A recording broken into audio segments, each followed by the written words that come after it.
A young sharecropper sits with his guitar at what looks like an ordinary juke joint. But as soon as his fingers hit the strings and he begins to sing the blues, something impossible happens. The spirits of the dead materialize and begin dancing with the living. Vampires circle like predators, drawn to the supernatural energy radiating from his music. Most people watched this scene from the new vampire movie Sinners and thought it was just cool special effects. But what if I told you this wasn't Hollywood fantasy? It was a perfect representation of spiritual technology that shamans, griots, and blues masters have used for thousands of years. I spent the last month diving deep into the history of blues music, African spiritual traditions, and cross-cultural studies of music's role in accessing other realms. What I discovered completely changed how I hear every song. Music isn't just entertainment, it's humanity's oldest spiritual technology for communicating with forces beyond our physical reality. In the next 15 minutes, I'm going to show you 10 shocking ways this single scene from this 2025 vampire movie accidentally became a masterclass in spiritual anthropology, revealing truths about music that most people have completely forgotten. This isn't about supernatural fiction, this is about documented spiritual practices that exist in every culture on Earth. But first, let me tell you why understanding this matters more than you think. The first way music is seen as a vehicle is with calling. What if I told you that the character's nickname Preacher Boy isn't just background detail, it's the key to understanding how music functions as a spiritual calling system. In the scene, Sammy Moore is literally torn between his father's church and his supernatural musical gift. When he plays, he sings, "I lied to you, I love the blues," confessing that his true spiritual calling isn't in the church but in music that can summon spirits from beyond. This isn't just character development. This is historically accurate spiritual conflict. In the early 20th century, blues music was literally called the devil's music by many churches because of its power to induce altered states of consciousness and its connection to African spiritual practices that Christianity had tried to suppress. Watch how Sammy holds his guitar. This isn't just performance, it's ritual. His body becomes a conduit for forces beyond himself, and every note carries the weight of ancestral wisdom that his religious community sees as demonic. The movie shows us that Sammy's musical gift isn't evil, it's sacred. The narrator tells us there are legends of people born with the gift of making music so true it can pierce the veil between life and death, conjuring spirits from the past and the future. What strikes me most is how this mirrors the real experience of many blues musicians who were caught between religious communities that condemned their music and a calling they couldn't ignore. Players like Skip James, Son House, and Robert Johnson struggled their entire lives with this spiritual conflict. This scene reveals something profound. Authentic spiritual gifts often put you at odds with organized religion because real spiritual power can't be controlled by institutions. But Sammy's calling connects to a much larger tradition of musicians who were said to have supernatural abilities. Way 2. Channeling. Everyone knows the legend. Robert Johnson sold his soul to the devil at a crossroads to become the greatest blues guitarist who ever lived. But what if I told you the crossroads story is real, just not in the way most people think? Johnson didn't make a deal with Satan. He accessed the same spiritual channeling technology that Sammy uses in the scene. The crossroads represents the intersection between the physical and spiritual worlds that certain musicians can access through their art. People who knew Johnson said his music could literally heal the sick, curse enemies, and call spirits. These weren't just tall tales. They were descriptions of documented spiritual phenomena that blues musicians were known for channeling. In the Sinners scene, watch how Sammy's guitar becomes a spiritual instrument. This is exactly how witnesses describe Johnson's playing. Not just music, but a doorway to otherworldly forces that he could channel through sound. The Crossroads legend exists because people needed a way to explain Johnson's supernatural musical abilities. In a Christian culture that had suppressed African spiritual practices, making a deal with the devil was the only framework they had for understanding genuine spiritual channeling. I went back and listened to Johnson's original recordings while researching this, and there's something genuinely unsettling about them. The way his voice seems to come from multiple places at once, the guitar parts that sound impossible for one person to play, it's like the music is channeling something beyond human capability. Other blues masters like Skip James, Son House, and Bukka White were all described as having similar supernatural abilities. This wasn't unique to Johnson, it was a recognized aspect of authentic blues tradition where musicians served as channels for spiritual forces. The fact that we turned these spiritual gifts into devil stories reveals how Christianity systematically erased the true nature of African-derived spiritual channeling practices. But to understand how this spiritual channeling actually works, we need to look at the music itself. The third way is in the tuning. Here's something that's going to blow your mind. The blue notes that give blues its distinctive sound aren't just musical choices, they're frequencies that tune into the space between worlds. Blue notes are those slightly flattened thirds and sevenths that create the emotional tension in blues music. But here's what's fascinating. They're not quite major, not quite minor, but something in between. They exist in a musical liminal space, just like the boundary between life and death. These in-between frequencies create harmonic tensions that seem to resonate with altered states of consciousness. Neuroscientists have found that certain frequency combinations can trigger what they call non-ordinary awareness, exactly the state needed to tune into spiritual realms. In the scene when Sammy plays these blue notes, that's when the spirits begin to appear. The music is literally tuning into their frequency, like adjusting a radio to pick up a distant station broadcasting from another dimension. This concept exists across cultures. In Indian classical music, certain ragas are said to invoke specific spiritual states. In Tibetan Buddhism, particular frequencies in throat singing can tune consciousness to what they call doorways to enlightenment. Think about your own experience with blues music. Haven't you felt transported to somewhere else entirely when hearing those bent notes? That's your consciousness responding to frequencies that tune into something deeper than normal reality. The blues scale isn't just a musical system, it's a spiritual technology encoded in sound. Those wrong notes that create the emotional power of blues are actually right notes for tuning into otherworldly states. But this spiritual tuning doesn't just attract benevolent spirits, it also draws something much more dangerous. Way 4. Attracting. Here's where the scene gets really sophisticated in its spiritual metaphysics, and most people completely miss this layer of how music functions as a spiritual attractant. The vampires aren't just attracted to blood, they're drawn to the spiritual energy being generated by Sammy's authentic music and the presence of the ancestral spirits. They're functioning as what spiritual traditions call psychic parasites, entities that are attracted to life force and spiritual power. Watch how the vampires behave in the scene. They're not immediately attacking, they're circling, feeding off the energy in the room. The spiritual activity created by Sammy's music is like a beacon that attracts them from wherever they were hiding. This concept exists across cultures. In African spiritual traditions, there are entities called spiritual vampires that are attracted to the life force generated during ritual and ceremony. In Tibetan Buddhism, they're called hungry ghosts, beings that are attracted to spiritual energy but can never be satisfied. What's brilliant about the scene is that it shows how opening spiritual portals without proper protection attracts both benevolent and malevolent entities. Sammy's music attracts the ancestors, but it also attracts the predators. This is why traditional blues musicians often had protection rituals, carrying mojo bags, wearing specific amulets, or performing cleansing ceremonies. They understood that their music attracted both good and bad spiritual attention. The vampires represent what happens when spiritual power is pursued without proper wisdom and protection. They're the shadow side of transcendence, entities that want to exploit the attracting power of spiritual music for their own parasitic purposes. This is incredibly relevant to our current spiritual landscape, where people are experimenting with consciousness-altering practices without understanding the traditional safeguards that developed alongside them.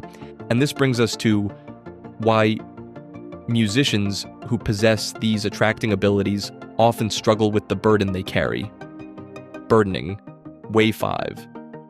This is where the scene becomes a profound meditation on how music functions as a spiritual burden, and it reveals something crucial about why so many gifted musicians struggle. Look at Sammy's face during the scene. There's joy in his music, but also weight. He knows his gift attracts danger. He knows it sets him apart from his community. But he also knows it's who he is, and denying it would be denying his spiritual purpose. This reflects the real experience of blues musicians who were caught between religious communities that condemned their music and a calling they couldn't ignore. They were often isolated, misunderstood, and seen as dangerous by the very people they were trying to serve. The music became their spiritual burden. In shamanic traditions, becoming a shaman isn't a choice you make. It's a calling that often comes through illness, spiritual crisis, or supernatural encounters. The training takes years because the community understands that someone who can journey between worlds needs to be prepared for that spiritual burden. Every time Sammy plays, he's not just entertaining, he's opening doorways that can let in both ancestors and predators. This is why spiritual power always comes with spiritual responsibility. It's a burden that must be carried. What's most haunting about the scene is watching someone who has incredible spiritual power but is burdened by it. His gift connects him to the ancestors, but it separates him from his living community. This speaks to anyone who's ever felt called to something that others don't understand. Artists, healers, spiritual seekers who find themselves walking a path that their families or communities can't accept carrying the burden of their gifts alone. The scene shows that authentic spiritual gifts aren't just blessings, they're burdens that can consume your entire life. But to understand where this spiritual burdening comes from, we need to go back to its African roots. Way 6. Encoding. What if I told you that Sammy's ability to summon spirits through music isn't fiction? It's the continuation of a spiritual technology that survived slavery by encoding itself into American blues. Sammy is described as a sharecropper from Sunflower Plantation. This isn't just background, it's crucial to understanding his musical power. The blues emerged from work songs, field hollers, and spirituals that enslaved Africans used not just to coordinate labor, but to maintain connection with their ancestral spirits through encoded musical messages. When Africans were brought to America, their drums were banned because slave owners understood that drumming was used for communication and spiritual practice, but they couldn't ban the human voice or simple string instruments. So the spiritual technology of calling ancestors got encoded into work songs and eventually the blues. In West African traditions that survived slavery, griots weren't just musicians, they were spiritual intermediaries who could communicate with ancestors through song.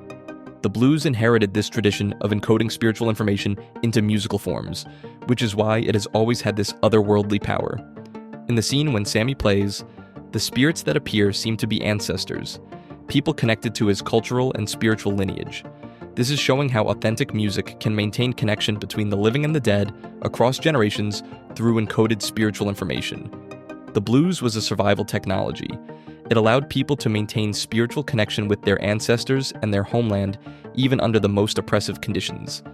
The music carried forward thousands of years of spiritual knowledge encoded in sound. Listen to how Sammy sings, "Somebody take me in your arms tonight." This isn't just about romantic longing. In the context of spiritual encoding, he's asking the ancestors to embrace him, to accept him into their realm through the coded language of blues. What's profound is that Sammy represents the continuation of an unbroken spiritual lineage.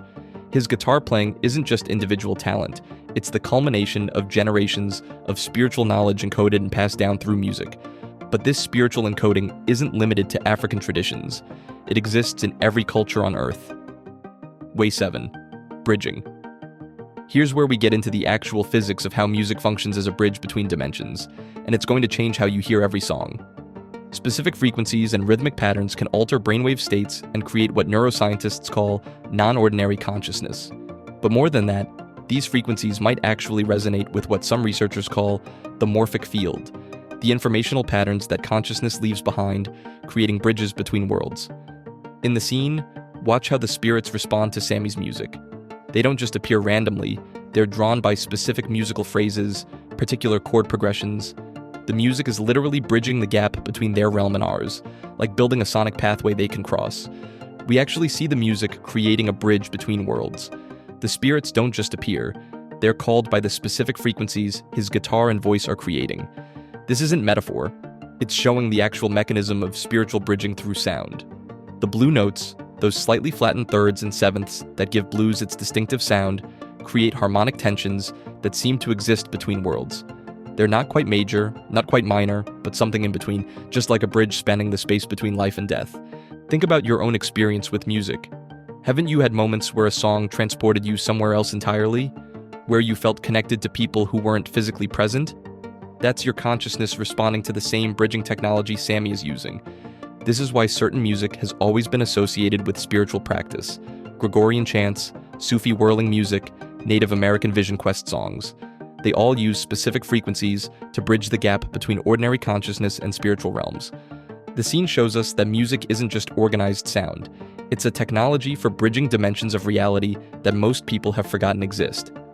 And this bridging technology has been independently discovered by every culture on Earth. Way 8. Universalizing. Here's what's going to blow your mind. The spiritual technology Sammy uses isn't unique to blues or African traditions. Every culture on Earth has independently discovered music's power to universalize spiritual experience across dimensional boundaries. In Tibetan Buddhism, monks use specific frequencies in their throats singing to access altered states of consciousness. The deep, resonant tones they produce can literally change brainwave patterns and open what they call doorways to enlightenment, universalizing the spiritual experience across practitioners. In Native American traditions, the repetitive, hypnotic melodies of vision quest songs, combined with specific rhythms, can induce states where the singer can communicate with animal spirits or receive prophetic visions connecting them with the spirit world. Celtic cultures had specific songs for communicating with the dead. In the movie, we also see references to Irish folk music. Celtic cultures had specific songs for communicating with the dead. In the movie, we also see references to Irish folk music with lyrics about banished ghosts and goblins, showing how different cultures developed music both to universalize spiritual connection and to protect against malevolent forces. What's incredible is that these traditions developed independently across continents and centuries, yet they all use remarkably similar techniques: repetitive rhythms, specific frequency ranges, and trance-inducing melodies that universalize access to spiritual realms. Modern neuroscience has confirmed what these cultures knew intuitively. Certain combinations of rhythm and frequency can synchronize brainwaves, induce altered states, and universalize access to what researchers call non-ordinary consciousness. The fact that humans everywhere independently discovered this technology suggests it's not cultural superstition. It's a fundamental aspect of how consciousness universally interacts with sound and rhythm across all human experience. Even today, electronic music producers accidentally recreate these effects. Certain EDM tracks, ambient music, and even some hip-hop beats can induce trance-like states because they're tapping into the same neurological mechanisms that universalize spiritual experience. This universal discovery proves that music's spiritual power isn't folklore. It's a documented aspect of human consciousness that universalizes across all cultures and time periods. But there's something specific about authentic, unprocessed music that makes it more effective at universalizing spiritual connection. Way 9. Authenticating. There's a moment in the scene where the focus is on Sammy's raw, acoustic performance, and it reveals something crucial about how music functions as a spiritual authenticator. When music is heavily processed, compressed, and electronically altered, it loses what audio engineers call harmonic complexity, the subtle overtones and frequencies that create the full spectrum of sound. But these subtle frequencies are exactly what spiritual traditions use to authenticate genuine spiritual connection. Watch how Sammy holds his guitar, how he positions his body, how he breathes when he sings. This isn't just performance technique, it's spiritual posture. He's making himself a conduit for forces beyond himself, and his unprocessed sound becomes a clear spiritual vehicle. Acoustic instruments create natural harmonics and overtones that digital processing often eliminates. These imperfections, the woody resonance of a guitar, the breath in a voice, the slight variations in timing, are actually essential to the music's ability to authenticate spiritual connection. This connects to why traditional spiritual music across cultures is always acoustic and often performed in specific ways that authenticate the spiritual experience. Tibetan singing bowls must be hand-forged and played with specific techniques. Similarly, Native American flutes are made from particular woods and played with traditional breathing methods. This is incredibly relevant to our current musical landscape, where most music is heavily processed and digitally manipulated. The scene suggests that this processing doesn't just change how music sounds, it changes its ability to authenticate spiritual experiences. Think about the difference between hearing live acoustic music and listening to compressed digital files through earbuds. There's something about the full spectrum, unprocessed sound that affects you differently on a visceral level. The scene implies that our move toward digital processed music isn't just changing our entertainment, it's cutting us off from music's power to authenticate genuine spiritual connection. And this disconnection from authentic musical experience represents a larger spiritual crisis. And last but not least, way number 10, remembering. Here's the most profound thing about this scene. It's not just showing us ancient spiritual technology, it's functioning as a vehicle for remembering what we've lost in our modern world. When the spirits appear and begin dancing to Sammy's music, they're not just moving to the rhythm, they're celebrating the fact that someone still remembers how to call them. The scene suggests that most of us have lost this ability entirely, and music serves as our vehicle for remembering. The ancestors don't come back as ghosts or phantoms, they come back as dancers, as celebrants, as living spirits who can still participate in the joy of existence through music. This is what we're missing, the ability to use music as a vehicle for remembering and maintaining connection with those who came before us. Today, we consume music through algorithms, compressed files, and digital platforms that strip away the very frequencies that could help us remember deeper spiritual realities. We've traded authentic musical experience for convenience and lost our vehicle for remembering something essential in the process. The scene shows a time when music was still a communal spiritual experience, people gathering together, sharing authentic sound, opening themselves to transcendent possibilities. Compare that to our current reality of isolated listening that prevents us from remembering our collective spiritual heritage. Sammy represents the last keeper of authentic spiritual musical tradition. His isolation in the scene mirrors our collective spiritual isolation. We've forgotten how to use music as a vehicle for remembering our connection to the sacred dimensions of existence. The most haunting aspect is that the spirits are there, waiting to be remembered, but most of us no longer know the frequencies that can reach them. We've lost the technology for using music as a vehicle for remembering our ancestors, our deeper selves, and the sacred. The scene isn't just entertainment. It's a reminder of what human consciousness is capable of when we approach music as a vehicle for remembering spiritual practice rather than mere entertainment. In a world where we've digitized, processed, and commodified music, Sammy's authentic performance becomes an act of spiritual rebellion, a refusal to let our vehicle for remembering the sacred technology of sound be completely forgotten. So there you have it, 10 shocking ways this single scene from a vampire movie proves that music is humanity's oldest spiritual vehicle, and reveals what we've lost in our rush toward digital convenience. The beautiful thing about understanding music as a spiritual vehicle is that it's still available to us. Every time you've been moved to tears by a song, every time music has transported you beyond yourself, every time you've felt connected to something larger through sound, you've experienced the same spiritual vehicle that Sammy is using. And if this video changed how you hear music, or if you've ever had a song serve as your vehicle to what felt like another realm, drop a comment below and tell me about your most transcendent musical experience. I read every comment, and I want to know what music has been your spiritual vehicle. Keep listening, keep feeling, and I'll see you in the next one.